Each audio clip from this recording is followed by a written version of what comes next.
Welcome to another weekend here on the platform. My name is Sam Omashaye.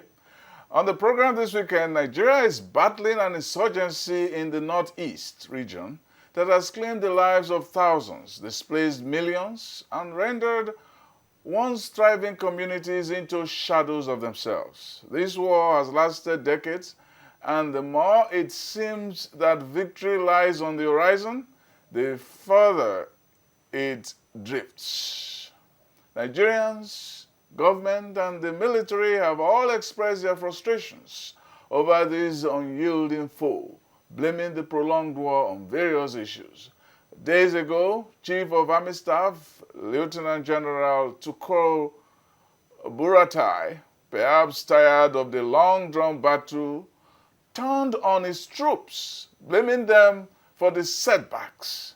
He said almost every setback the Nigerian army has had in their operations in recent times can be traced to insufficient willingness to perform assigned tasks, or simply insufficient commitment to a common national/military cause by those at the front lines.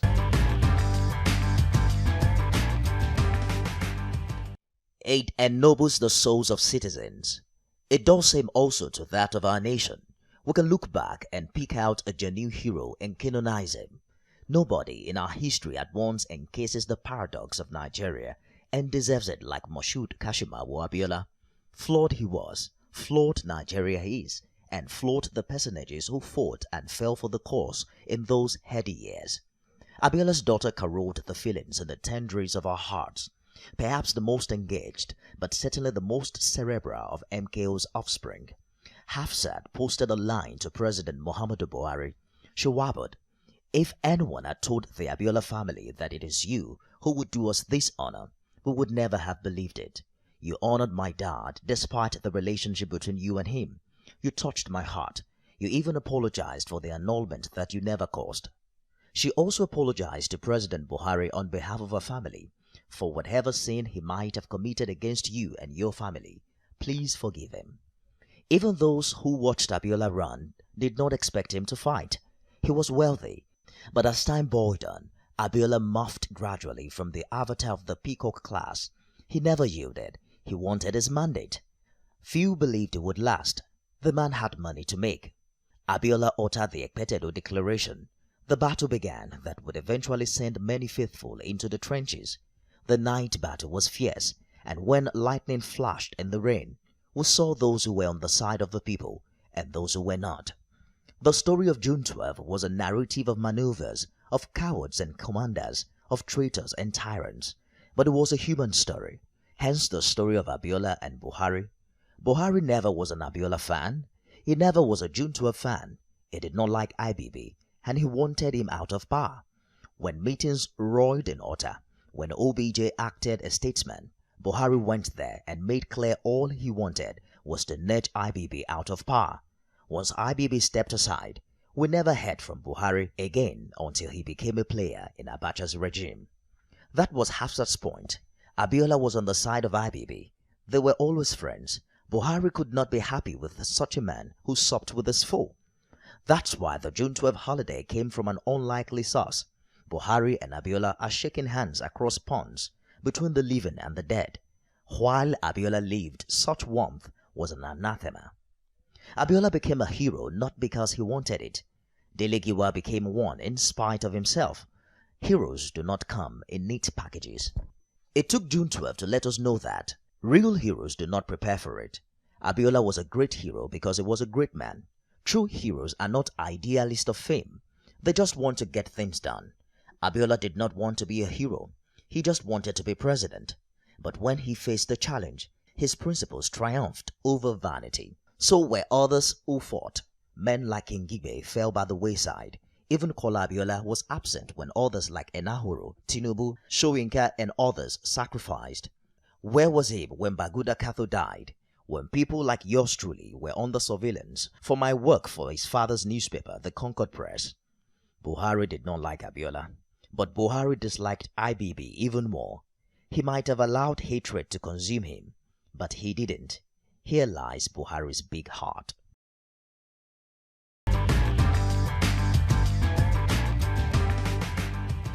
With me is retired Colonel Tony Nyiam, who joins me to analyze the issues of security in the country.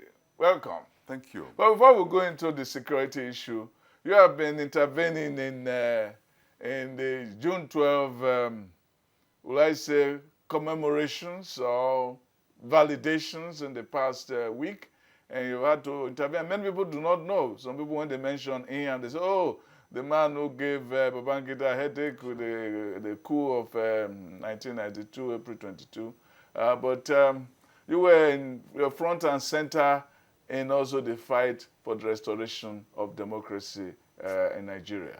Now, just take us through some of the highlights that you still remember. You know, and I know you intervened over the issue recently, talking about Asiwaju Tinubu's role, you know, in the struggle. Yeah.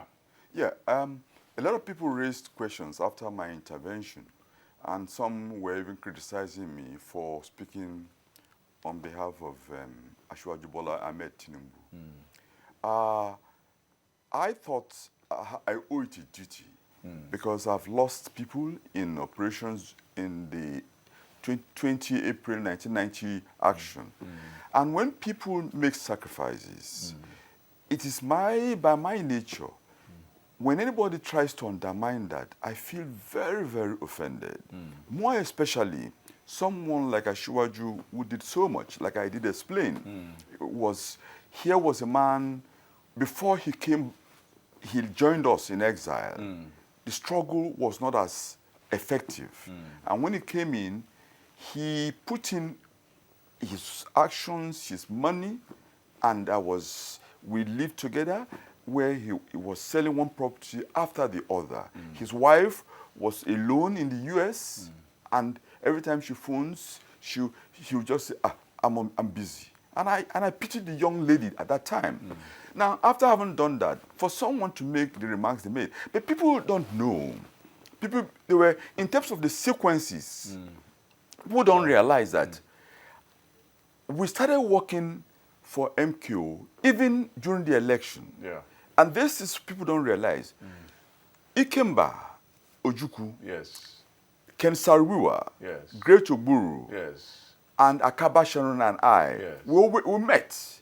And Akaba Sharon was the one relaying our suggestions to MKO before the election.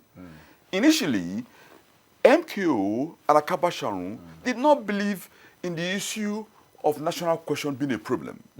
They thought that the issue was bad leadership. Yes. It was Ken Sariwa Ojukwu, from his experience, and myself, and Great Ogburu, who said no. Then, thereafter, immediately the election happened, Chief MKO saw it that, wow, what indeed, national question is an issue. Yeah. Why? Because those officers who stood and put a gun to Babangida not to were mostly from one part of the country. Yeah. That's one. Secondly, people also were asking, Tony, but you were not in political parties. I wasn't. But we started working later, even with the governor of Ekiti State. We were all working before even... That's Dr. Dr. Fayemi. Yes. And in fact... Involved people, in the struggle. radio, in the struggle. Yes. Yeah. Not only that, people underestimate the role Dr. Kayami's wife, very intelligent lady. I saw her in action. BC Fayemi. Yes. Now, she was as active as her husband. And we played a role. And Kayode Fayemi and the wife had the support of one Lord Ebre, a liberal lord, who gave them the support and created a platform through which their civil society organization was so effective. Yeah, he made reference to it in his book. Good. Yeah. The point I'm making, we all worked, and the whole thing started. Like I said, I didn't know Asiwaju from Adams. It was MQ, when I gave him a briefing, and he saw, they stand, say, I'd be great, you and this gentleman, Bola work together. Because he's a very vibrant. So I said, who is Bola? He said, Senator Tinubu Bola. I said, I heard of him when I was with IBB. Yeah. When IBB used to get us to network and reach out people. It was one person who were to reach, but I didn't reach him. That was the time people like Professor Claire Ake we met, and then other professors. So Ashwaju played a role which nobody can, you know. And to those who are saying that he was trying to get an appointment or the other, everything Ashwaju did, he was always in discussion with MKO. When he was in London at that time, he escaped. So meeting, and you know, all those meetings with the people are saying that he got an appointment. After all, Chief MKO got into an association with Abacha, and there was negotiations going on. I must just say, some of us warned him against that he cannot trust the military man, like military you are a military man. Not necessarily. Not necessarily. A military man is a much more honorable man. I would say these are politicians in uniform. Because a military man, the likes of Joe Rawlings, is a military man. So when people, the coups you've heard were not... I call the military like De Gaulle, Churchill... Oh yes, but then, so in effect, what I'm trying to get at is that anybody wants to... After all, people like Jack Onde were also in the team, and they were going for meetings. So if they were talking of appointments for Tinubu or whatever, it's part of the deal that was being negotiated. So now, let's come to the issue of security. As a military man, or ex-military man, we say, old soldier never died, only fade away. You have not faded yet. True. But being a military man, looking at what has been going on in the country in terms of insecurity, what are the main things that jump out to you? I'll come to that. First, I'll come to talk about what I call 15 national security management remedies that are essential. Before then, in the military, right from a platoon commander, which is the lowest commander by a lieutenant, the platoon commander commands what they call the O group, down to the higher defense management. It's a well-known fact that one of the things you pay for is to get your intelligence to get how the opponent's state of mind is. No, not operate. It's state of mind. Okay. And one of the things that I was shocked to hear from Chief Army Staff is to publicly give the state of mind of to the enemy. To the enemy. So the question I ask, who is he serving? Because what he has done will embolden the enemy. What he has done is so damaging. That's one. Secondly, it is also self-indictment. Because here, going by the military procedures as we have it now, the Chief of Army Staff is the one who appoints and fires those he sends to the forefront. Yes. Now, if they were not doing so, have you removed them? And then, secondly, there was also a breach of protocol. If you wanted to talk to your officer, which was a good platform, they said it was transformative leadership workshop, which is a good one. But why allow the press there? Now, this, it don't mean to one that one would feel that it was self-serving in the sense that he was shifting the blame to his juniors who cannot defend themselves. And that is demoralizing in an army. Moreover, what he did was very, very bad, and I consulted with many other generals, my younger generals who were, I would say, better trained than I, to ask them, is that it? And they were all also shocked. It's still baffling, because what he did was not just admission of failure. Yes. Because that is bad enough. Sure. I think it's an admission of paralysis. Yeah, but then that there's nothing I can do. Yeah, but why blow it up to the public? In terms of higher national security management, we have people with low capacity, and that is the problem. What he has done also is that he has taken away one of the key elements of a military strategy, which is surprise. That's it. That's it. That's it. That's it. So what you send people on reconnaissance to go and do, to go and find, to go and research. You just gave it to them on a platter. It is. I was frightened because, like, the issue is, like, I think the Ghanaian Adams. Yes. said, it is worrisome to hear this from a chief of army staff. But there again, like I said, the mistake is, you see, some people, he was a very good operational commander. But whether is good for a chief of army staff is another thing. Because they are two different people. Yes, because you want to do operations. The second one is to think. That's it. Use your charisma. That is it. To control. So that's why. Then thirdly, it also reveals that where is the chief of defense staff, who is his senior and who is more in a position to speak to the public in the absence of political head. Now, he is arrogating himself the position of chief of defense staff, of always speaking. I would have thought that you only hear a chief of army staff only when he's called to, not to voluntarily be saying what he said. And even before this, he made some statements before that sounded too political in a dispensation which is civilianly elected government. Yeah. Like, can you mention any of them? Sorry, any of them? Yes. For example, the ultimatum that were given just before the election were uncalled for. Yes. That, at best, political. It's not. They were political, and they give the impression of being partisan. They give the impression of being overzealous.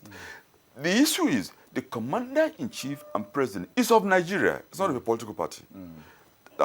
Now, like I said, everything goes back to the issue of what I called some things we are getting wrong in strategic management of national security. One, there is the lack of assessments of our immediate, mid-term, and long-term threats to our national security. There appears to be no agency to do that. We are more concerned with the immediate. But if you look at the trends, that was why, as far back as 2010, I wrote a book which warned that through federal democracy, or they are waiting implosion. And in the drawing of the book, I sort of come from the northeast and extending down to the south. And that's what we're seeing. So there is poor assessment of immediate, security, mid-term, and long-term threats to national security. That's one. Two, there is also, following from that, a lack of proper intelligence gathering system. In other words, we are poor in intelligence. We rush to action without thinking. And the military, the military more than anybody is led by intelligence more than anything else. But we are not doing that. That's true. The third thing. You can't fight without knowledge. That's it. Like in anything. No matter how powerful you are, you can't fight without knowledge. If you read David beat Goliath because of knowledge. Truly. And that is the knowledge, in fact, he said that Zuckerberg is using in his internet. It's exactly. Yeah, it's exactly. Yes. You know what it was? Quick, fast thinking. Yes. Now, that's one. Following from what I've said, that the lack of those two things, then there is also the lack of, will I say, the commander-in-chief, the president, as in commander-in-chief, he has not got an effective mechanism from transforming himself from a president to a commander-in-chief. It's all by mouth. There's no structure. Nyiam once said that we prefer him as chief of army staff. He said it once. Yes. Rather than chief of defense staff. Oh, yes. Because he was thinking of him, that's General Buhari, in terms of organizing. That's it. That he didn't have that capacity. That is it. Maybe that's what you are saying. No, I'm not blaming him, because that problem has been there since before him. But when you take over, then you should. The lack of structure. I mean, I must say, even General Obasanjo didn't. They ignored that. I think Obasanjo was more interested in survival. He created the chain of command. No, I must say, which you guys broke. No, I must say, try to break. I must say, that's where General IBB has that strength. Yes. He was a man of vision in terms of putting structures in place. And I said, with my humble self playing a part, who came up with the structures we have in the military.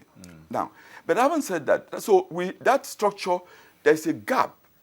There's a higher management gap In other words, it's like what I say to most of our senior officers that we learned from were like those who used to manage the banks before the new generation banks came in. They're still archaic in every respect. Yes. They don't have the training.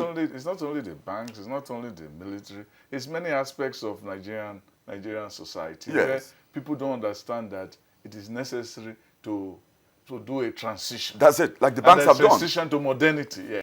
The connection between the military and the political heads and the president, there is a gap, a big gap. So that is also one area that needs to be remedied. I've for years been advocating for an independent national security think tank. Independent. Because when I say this, people say, how about NIPS? NIPS is not independent. So they say what the government wants to hear. You need an independent think tank. You have a number of them in the US. That's it. You have in the UK. Yeah. I was a member of the Royal United Service Institute. Yes. Now, they if you remember, before the Falkland War, Margaret Thatcher went to them. And they laid out things to her. Yeah. Because they are independent. And it's always made up of all the retired services. Intelligence, immigration, police, services, armed forces, all. They retire and formed a union. That's what we call United Services. Yes. There's one in India I've visited. They are the ones who provide the resource persons that informs the Office of National Security Advisor. The Office of National Security Advisor at the moment is not well equipped. They do trends in challenges, national security challenges, and so can predict and give solutions to what I would call recurrent problems. We don't have that. Then we also have one problem, which is that in terms of capacity, in terms of orientation, ability, and capacity, those advising the president who serves as a bridge between the operations and the president is non-existent. That's one. Then what I've all been talking about, which is so practical, is that in terms of manpower of troops, we're very poor. When people always use the ratio to the budget, it's never used. What is always used for what you provide for the security is always a ratio of the GDP, because that's what the US does. That's what everywhere they do, and we've been saying it. So when you do that, you can then, because what is defense protecting? The defense is protecting the gross development productivity. So that's what you base it. And if you use that basis, as I have done, you will find that all the neighboring countries outperform us. So because of this weakness, we have less than 200 people in the army of a country of 200 million. Yeah. It's never. So you can't run through because you are running out of time. So the point I'm saying is that until we deal with all these fundamentals, issues, we'll keep on having our security problems. The first one, let me add the last one, is that first, I see a slogan, a TV program saying the Nigerian army is the first and last line. That's out of order. The Nigerian army, the military might cannot be the first line. The first line is usually the local government-derived civil defense. Yeah. Then you have the second line, state guards. Then the third and last line is the military might. So we're getting things wrong and structurally. Yes. We've just had Colonel Nyiam, very perceptive and knowledgeable on this issue of the national question and military and security. He's also a working military think tank. Welcome to this show. Thank you. Thank you. Thank you. Just before the program ends, I continue in a series of my poems, Friday with Leah Sharibu. After the story is told, let them not say you did not make it out of the arms and shadows of rabid men. History will not say nay that dawn when you step out, bruises and all, but free. Thank you for watching the program. You can catch up with me on my published column on www.samomashaye.com. Also follow me on Twitter. My handle is @samomashaye. And until next time, be good.